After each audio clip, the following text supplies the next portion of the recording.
And now we're here in Panique, Tarlac for our 83rd store, our 10th store for this year.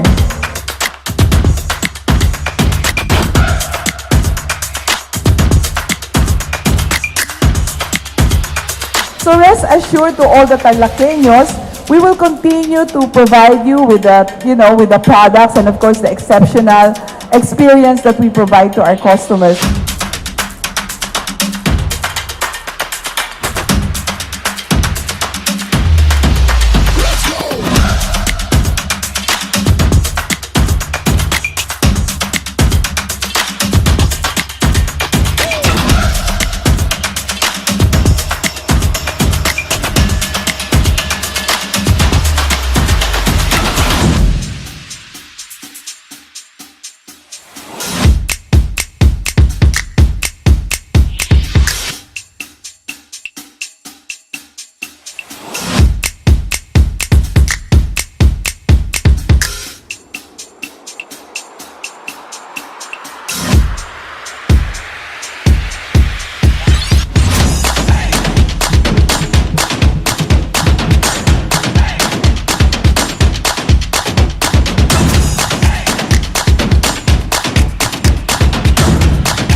To everyone, I'd like to thank all of you for being a remarkable part of our journey, especially today as we opened our last store for the year and more store openings in the next years. And thank you for your presence. Have a good day to all of you.